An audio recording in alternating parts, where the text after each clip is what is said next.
Let's talk about deposits, ID, and references. This video forms part of my series where I am trying to provide resources and information to those full service workers currently working in BRAFs or establishments or agencies to transition into working privately for themselves.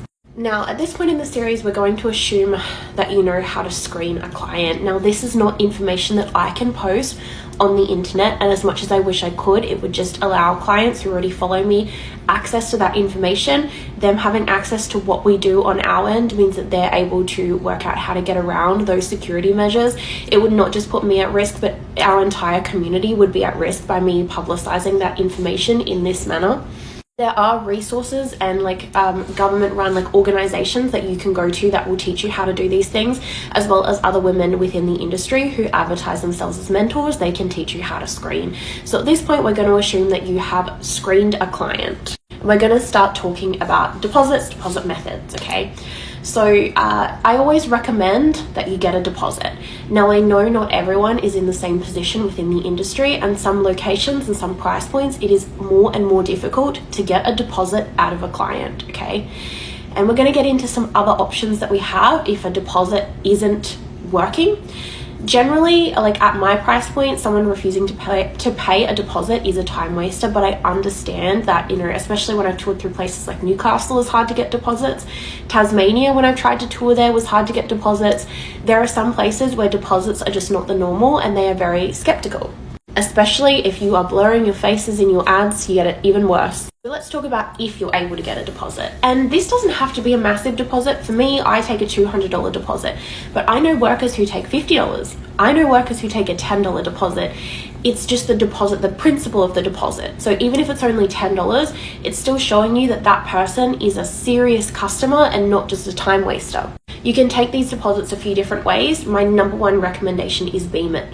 Now, this will take you about 15 minutes to set up. When you set it up, it'll use your real legal information like your passport. However, the clients do not see any of that. They only see your username, which is what you generate. Mine has my working name, and they can't access any of my private details that way.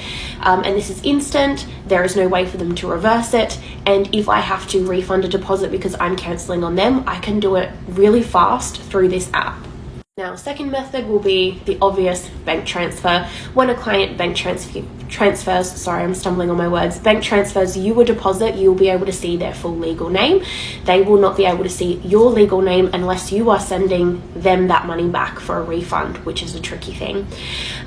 This will be generally instant if they have OSCO. However, some bank accounts are really weird and it might take 24 to 48 hours. This can be tricky if you're doing short notice work. I have a copy and paste message saved in my phone that explains that some banks will, if they're not OSCO, it will take 24 to 48 hours, and I'm not going to see a client until that money is physically cleared into my bank account.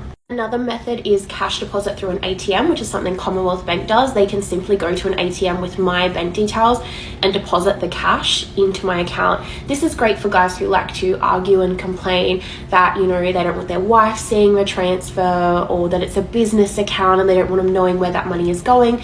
They can take cash to an ATM with my information and deposit those funds directly into my bank account instantly.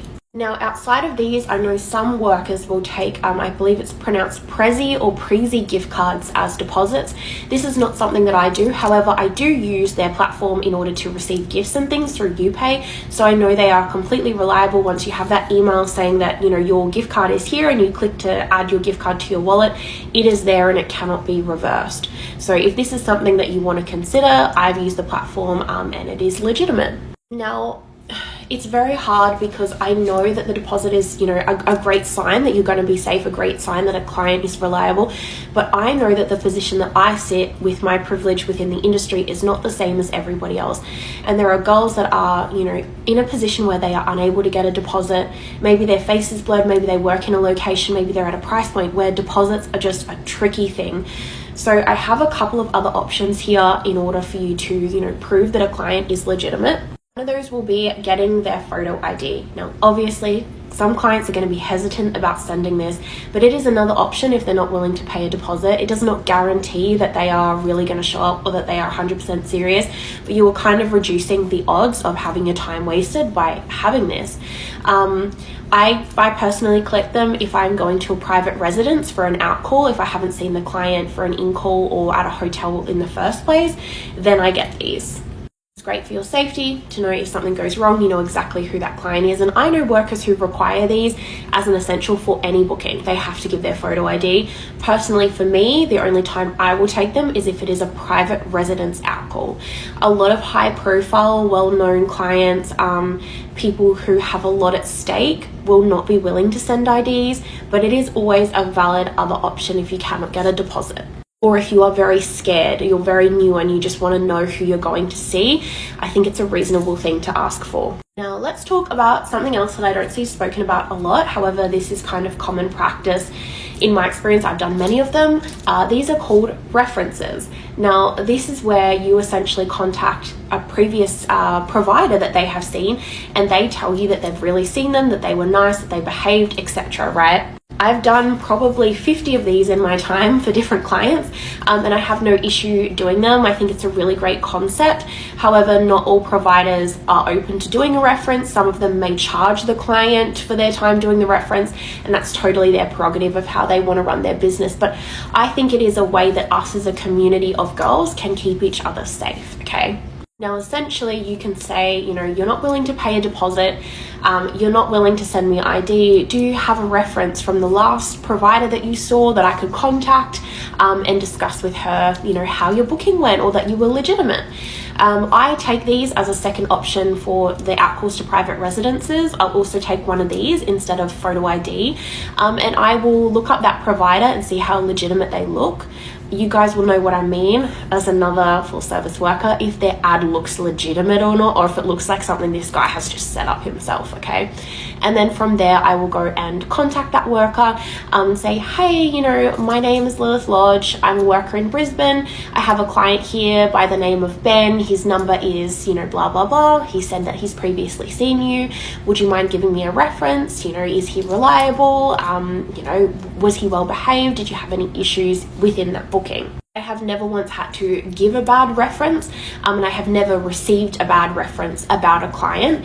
I think it's a really cool concept. I know there's a lot of girls probably that watch my content that have previously had to give me a reference for one of their clients. Now, generally the industry standard would be, you know, just acknowledging that yes, you did see the client and yes, he did behave. I personally, sometimes, I don't know if I should be, but if, you know, the client had a particularly large specimen, I might mention that in the reference and just say, just make sure you've got Supermax or something like that, just so that, you know, that's a little bit, give the girls a little bit of a heads up. Some workers don't have all the sizes, and I think it's kind of a nice little extra to be like, I really did see him, and then it proves that I really did see him.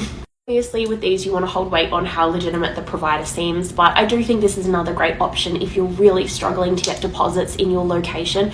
Obviously, I'm not saying, you know, the deposit is the number one. This is what we want. We want a deposit, but in order to, you know, come up with some other solutions, this is another one I would recommend. Now, this is tricky if they're doing short notice because, you know, the likelihood of that other worker being near her phone and being able to reply to you that quick is unlikely.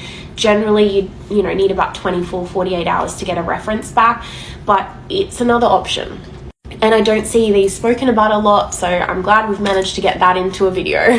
I'm sorry if I seem a little bit all over the place. There's just so much information and my little ADHD brain is running at 100 miles an hour, but I hope something was useful in this. I hope I haven't missed anything. Something I might briefly touch on is some guys will pretend to buy you something from something like a YouPay wish list, pretend they've bought you something, you don't receive any sort of notification, and it's very risky to, you know, consider that a deposit. I would never consider a gift as a deposit. If you want to, that's okay, but please make sure that it is legitimately paid for and cleared before you're accepting it. If a deposit hasn't cleared for you, but you've in that moment decided you're still going to see the client anyway and he arrives, make sure that you are receiving the full funds owing, because unless that money is in your bank account, it's probably not coming. And some guys will try to pretend they've sent you the $200 deposit, but haven't actually, and then they're just getting $200 off the service. Don't let me record any more maximum length for this one. I hope that has been useful to someone.